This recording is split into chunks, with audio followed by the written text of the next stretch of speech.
Dr. Ramzi Tabalat is well known to all of you as well. He's a senior consultant cardiologist. He has an American board in internal medicine and American board of cardiology, interventional cardiology, and he's associate professor of internal medicine and cardiology in the Jordanian University School of Medicine. Dr.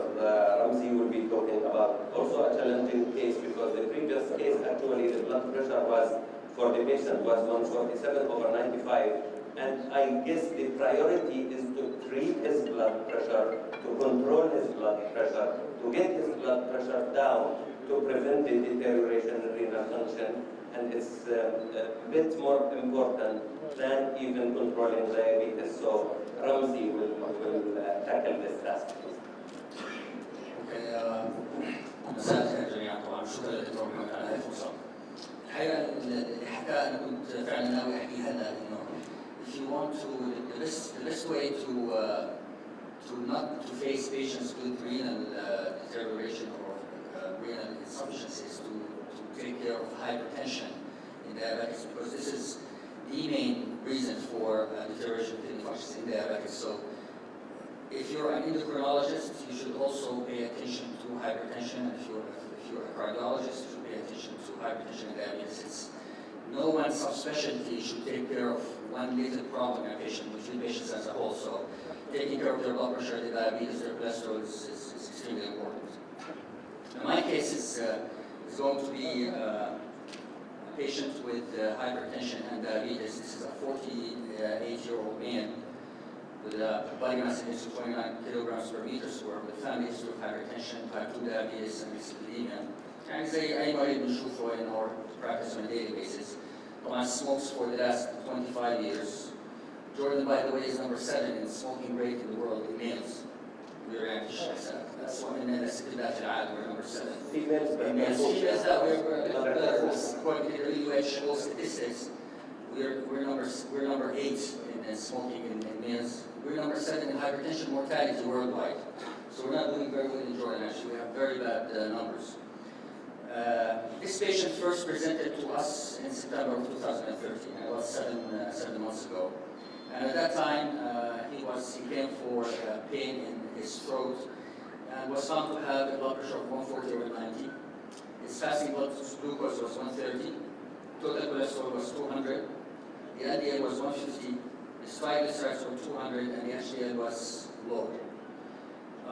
At that point, it was felt that maybe, because this was the patient's first presentation to the office, maybe there are things that the patient can do to improve all these numbers without resorting to medication. So it was elected that lifestyle management and weight reduction should be the choice at that time.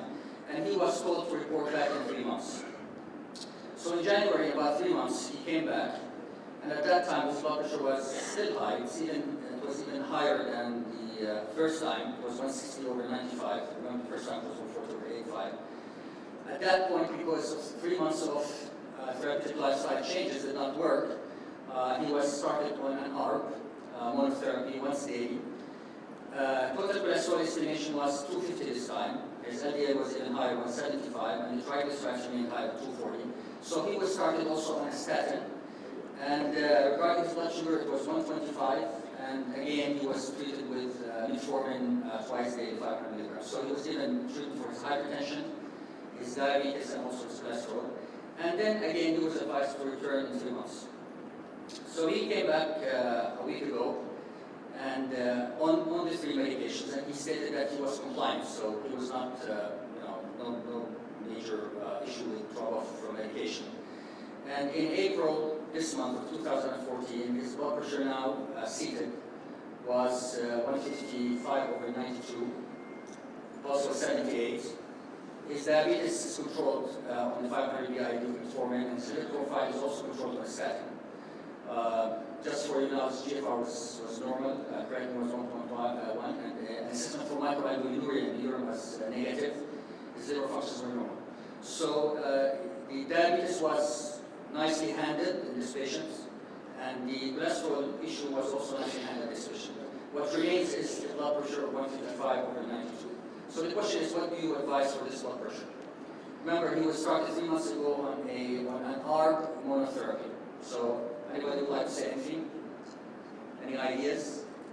Should we be happy with this blood pressure? Is this a good blood pressure, or this is still high for the priority? It's actually not a good blood pressure, and I would personally possibly increase the dose of an ARB. I don't know which ARB and what is the dose, so I will possibly maximize the dose of an ARB first. It's an option. If your patient is not on the maximum dose of a single drug, then there is room to maybe double the dose or maximize the therapy to get better control. That's an option. We don't like that option very much in certain medications that have side effects, because if you use high doses of certain medications, the side effects that are not apparent with moderate range doses become very apparent when you increase the dose. And also remember, when you double the dose of any hypertensive medication, you don't get the double the effect. So if with the medium range dose of an antihypertensive, reduction in the systolic blood pressure of about 15, for example, if you double that dose, you don't get another 15 millimeters of mercury reduction in blood pressure. You get somewhere between 5 to 7 only. So doubling the dose of medication does not mean doubling the effect. That's an antihypertensive medication. And it applies to all medications in general. So if you double the dose or you increase the dose to the maximum, you may not get control and you might increase the side effects. Any other options? You add something Switch. else. Sorry? You add something else. Okay, another option is to add another medications to this one. Yeah. Sorry? Dual therapy. Right, and add another medication. So start switch to drugs. That's an option. Of course, the third option would be to stop this medication and then, okay, the ARB is not working.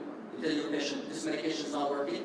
Let's try a medication from a different class. Okay, that's also a bad option. But the problem with this approach is, first, if the blood pressure was not controlled with a single drug, it probably will not be controlled by a different drug from a different class, because all drugs eventually have almost the same potency in terms of reduction of blood pressure. There are no super antihypertensives and very weak hypertensives. There are differences between the class of antihypertensives. In general, their blood pressure efficacy is almost the same. So if you stop this medication and then you go to a different medication and then tell your patient to come back in 2 months or 3 months, you will probably have a patient whose blood pressure is going to be the same. So you are losing time. And in high-risk patients, we cannot afford to lose time, because the studies have shown that in high-risk patients, like our patient, high cholesterol, the patient smokes, has diabetes, this is a high-risk patient. In high-risk patients, if you wait too long, a lot of the problems associated with hypertension can occur before the blood pressure is controlled. So you cannot really say, give a patient medication, then ask the patient to come back in a few months, and then try another medication, so on and so forth. You will be losing precious time. Plus, the patient will start to question the medications you're prescribing, and will also may question your ability to treat his hypertension or her hypertension. يعني المريض راح يطلع من العيادة يقول شو هالدكتور يعطيني هالدواء مش كويس. And this happens. This is not يعني imagination. It happens. ليش بعطيني دواء مش عم يشتغل؟ معناته الأدوية بعطيني هي الأدوية مو نافعة، أو شو هذا الدكتور ما بيعرف يعالج الضغط. You will lose. If you talk about business, you will lose business, you will lose patient. But if you talk about patients will be losing precious time. So switching to another medication is a possibility, but this is not really the appropriate strategy in this patient. So do you have another question, Doctor? Sorry, I have one comment. In this patient, from the beginning, his blood pressure is 160. And in all studies, when a patient comes with a pressure of 160, no drug monotherapy can control the pressure. From the beginning, this patient should be on combined treatment. We will discuss it later. Yes, yes, absolutely. I agree with you totally. Thank you. I agree with you totally. The guidelines now recommend that if you have a blood pressure over 160 or less over 100, starting with monotherapy is a waste of time. So right from the outset, probably back in January, when this patient presented for the second time, she should have been started with two medication therapy. You're correct. So This is just to show you. This is just to show you why we care for treating patients with hypertension in diabetics. Because in diabetics, if you compare patients who have hypertension without diabetes with those who have diabetes and hypertension together, you can see that all cardiovascular heart-borne events almost double in these patients. The cardiovascular events, strokes, cardiovascular mortality, and total mortality is almost 1.5 times to 2 times as worse than those with hypertension only. So the presence of diabetes in patients with hypertension immediately increases the risk of these patients developing hard cardiovascular endpoints. And in the Middle East, in the Gulf area, in Jordan, the other Arab country, we have a major problem when we deal with patients with cardiovascular disease. It is the #1 killer in a lot of countries in the Middle East, as it is in the world, but more so in our countries. In Jordan, the 4 major killers in Jordanian society, according to the WHO data, is cardiovascular disease, strokes, diabetes mellitus, and hypertension.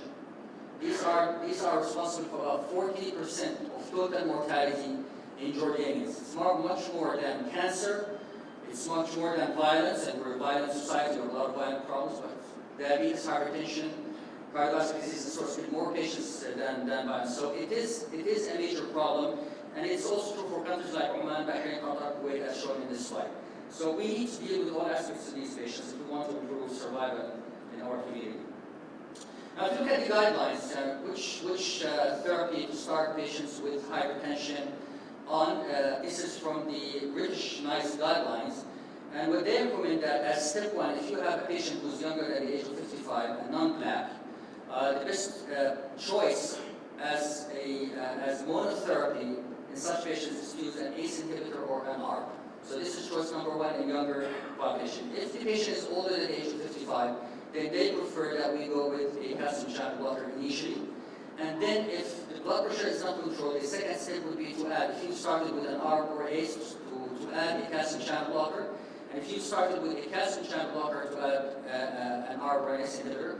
And step 3, they advise to add a diuretic. Of course, if the blood pressure is not controlled with 3 medications, including a diuretic, then the patient would be classified as having resistant hypertension, and then the step 4 would be to add either other types of diuretics or alpha blockers or beta blockers to these patients. So it is open, but in order to simplify approach these patients, you can start either with an ARB ACE, then add calcium channel blocker, or vice versa if you have older patients or if you have black patients. And if you look at the other guidelines, this is just a summary of what the other guidelines recommend in patients with hypertension and diabetes. The recent JNC 8 from the United States of America, they've changed the target for hypertension treatment, and they made it more simple. So all patients with hypertension should be treated to a blood pressure of less than 140/90. And although they still recommend thiazides as first line among the others, but they also go with ACE inhibitors and ARB as the initial treatment recommendation. The European Society of Hypertension 2013, they also recommend ACE and ARB to be as initial therapy for these patients, as it is true also in the Canadian guidelines and also in the American Diabetic Association guidelines. So all guidelines, although some of them they recommend, they put medications as equal in terms of preference, but still in all guidelines, the use of ACE inhibitors or ARBs is considered as, or can be considered as, the initial drug of choice in such patients. And again, if you look at the International Society of Hypertension, the American Society of Hypertension, again, if you look at the first paragraph here, the first part of the table, you can see that in hypertension and diabetic patients, like our patients, ARBs or ACE inhibitors are used as the first drug of choice, and then as second drug you can add calcium channel blockers or thiazide diuretics, and then you can add other medications on top of the list of treatment. When it comes to the choice of a drug for hypertension and diabetes, really, I know there are a lot of drugs in the market, and most of us there, we use more than one drug. But if you want to use a drug, you really have to look for a drug that has probably a long history of usage, backed by solid evidence from literature that it works, it helps, it prevents events. And also, you want a drug that, in terms of safety, that is very, not only effective, but also safe. Because remember, antihypertensive treatment, whether in patients with diabetes or patients without diabetes, is a lifelong therapy. So the moment you start your patient on a medication, they're very likely to continue taking these medications for life. Life may be 10 years, maybe 20, maybe 30, maybe even more than that. So you need a medication that can work, efficacy, and at the same time you need a medication that is virtually almost free of side effects. You don't want your patient to have a nice blood pressure control but be bothered by a lot of side effects that are not nice to the patient. Valsartan, as one of the ARB medications, has a lot of record. For example, in this slide, you see two studies that are very famous, not recent studies, but they made a very important impression on how we treat patients with cardiovascular disease. The Valiant was a study of valsartan in patients with AV dysfunction post myocardial infarction. And in these patients, when Diovan was used, when valsartan was used, there was definite benefit in terms of reduction of events. And the Valiant, the trial of valsartan in heart failure patients, also showed that there were benefits in terms of reduction of morbidity, mortality, left ventricular remodeling, atrial fibrillation, heart failure signs, and heart failure hospitalizations. There was no benefit in terms of mortality, but again, think of your patient. Probably mortality is the least of your patient's concern. And your patient is not asking you to prolong their lives, but they want you to make sure that whatever life they have, they want to live it comfortably. So they're interested more in dyspnea, they're interested more in breathing, they're interested more in not having side effects of medication, much more than whether I'm going to need 2 months to live more, 2 months more, or 6 months more or not. They're looking for a good quality of life rather than prolongation of life. Now, if you look at the European guidelines in 2012, this is what they have to say about the ARBs. An ARB, it's actually a 1B recommendation. An ARB, preferably valsartan, is an alternative to ACE inhibitor in patients with heart failure and systolic dysfunction, particularly those who are intolerant to ACE inhibitors. So they looked at the data from the Valiant trial, they looked at the data from the Valiant in heart failure patients, and they came up with recommendations related to the results of these two trials. And an ARB, valsartan, is an alternative to ACE inhibitor, particularly if ACE inhibitors are not tolerated. This is in patients with heart failure. So patients with left ventricular dysfunction, secondary to in heart failure patients, or those with post-MI patients, it is highly recommended to use ARBs or ACE inhibitors. But if you have a patient who is intolerant to ACE inhibitors because of side effects, then an ARB, specifically valsartan, is a good alternative to an ACE inhibitor in these patients. Now, do all angiotensin II type 1 receptor blockers have the same beneficial effects? I think that I partially answered this question when I explained why you need to look at certain medications that are backed by a long history of efficacy and long history of being safe. So the answer is, does anybody want to answer this? Are all ARBs the same? When we look at treatment of hypertension, as for example heart failure, or there are differences between them. Well, obviously, because I asked this question, the logical answer would be they're not the same. They're all from the same group, but they're not the same. They're like any other medications. Statins, they're all from the same group, but they also differ in certain aspects that may make you prefer one statin over the other. So there are differences in these in this class of medications, and the only way to know the differences is to try them in trial, to compare them in trials, and to see which ones stand out among the others from the same class of medications. This is a comparative study that looked at different ARBs. In this study, candesartan, irbesartan, losartan, tindusartan, or valsartan. This was a retrospective evaluation of about 50,000 patients, I think, 54,000 patients, and they retrospectively looked at the records. And they took the patients who used ARBs in the past, and they followed this, and they looked at what happened to these patients in terms of tolerance. And what they found was, when they looked at the primary outcome of acute myocardial infarction, stroke, or heart failure, they found that when they took irbesartan as the comparator, they found that telmisartan and valsartan, actually those patients who were on these two medications, had better outcomes than compared to those who were on irbesartan. Those who used candesartan or used losartan had the same benefits as compared to irbesartan. So at least in this retrospective analysis of 54,000 patients, you can see that there is some evidence that irbesartan and valsartan patients had better outcomes when treated with these medications.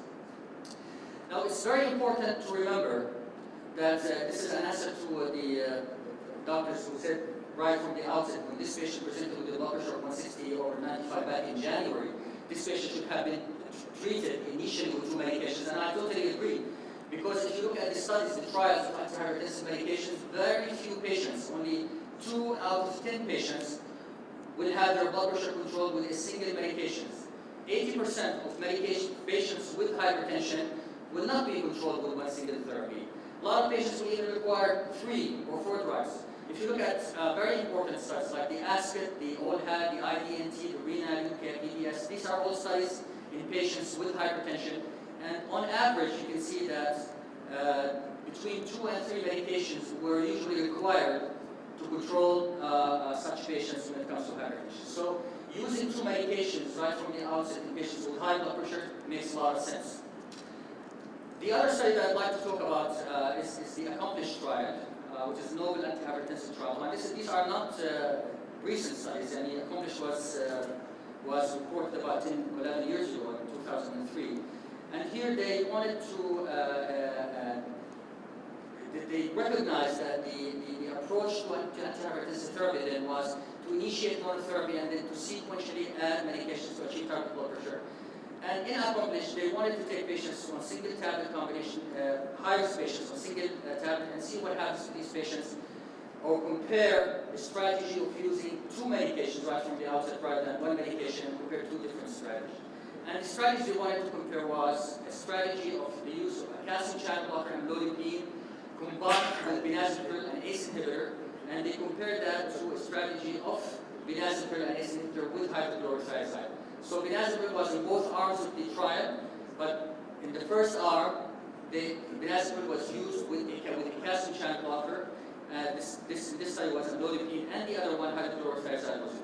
And of course, the physicians participating in the trial were allowed to increase and titrate up the doses until they get blood pressure control. And if blood pressure is not controlled with these 2 medications, the next step would be to add free medications. Of course, medications that are not from the same groups, not an ACE or ARB or a calcium channel blocker.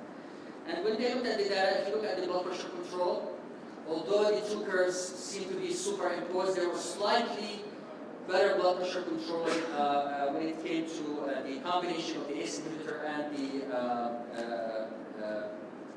the calcium channel blocker. So there was slightly improved control. It was not great. The blood pressure in the ACE inhibitor hydrochlorothiazide patients was 130 on average at the end of the trial. It was 129.3 on average in the calcium channel blocker ACE inhibitor trial. A minor difference in our minds, but this minor difference sometimes can lead to impressive changes or impressive difference in terms of cardiovascular events. And if you look here, you can see that the event rate was less in the patients who received the ACE inhibitor calcium channel blocker with a 20% risk reduction in major cardiovascular events. So even minor blood pressure differences sometimes in big groups of patients can translate into major benefits in terms of cardiovascular events. So the p-value was quite significant in this patient population. And if you look at the different endpoints, if you look at the composite endpoint of mortality and morbidity, you can see that there was significant difference in duration, 20%.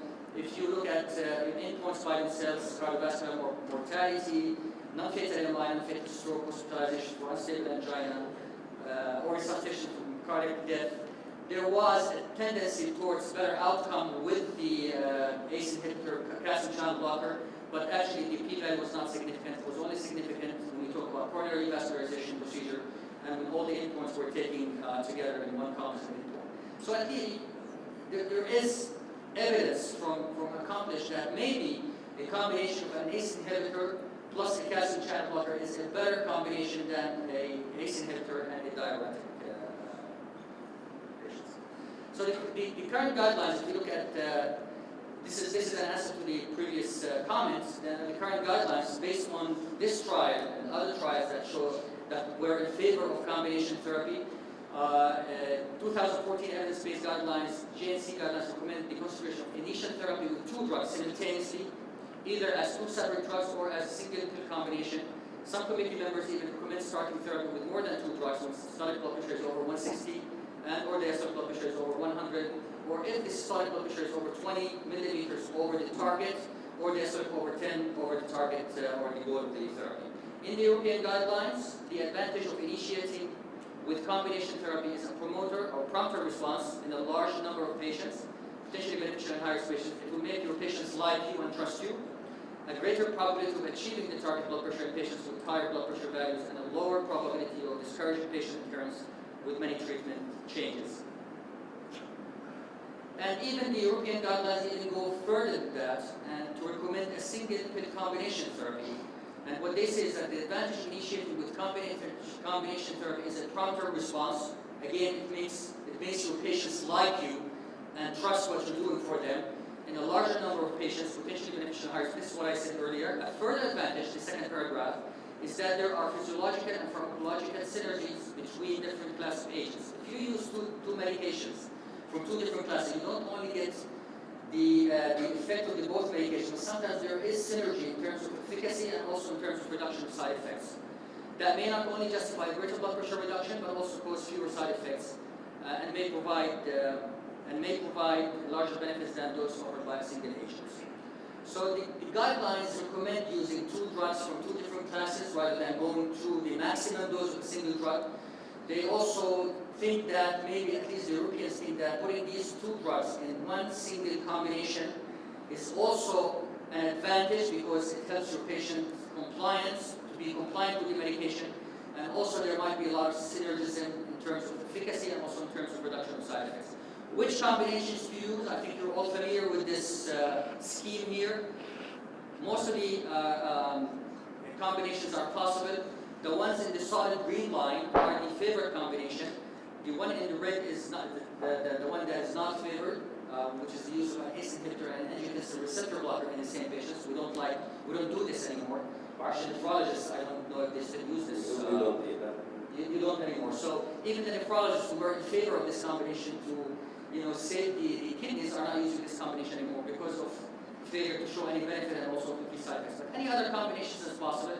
If you want to try a combination, it's the one in the solid green because these are the favorite combinations.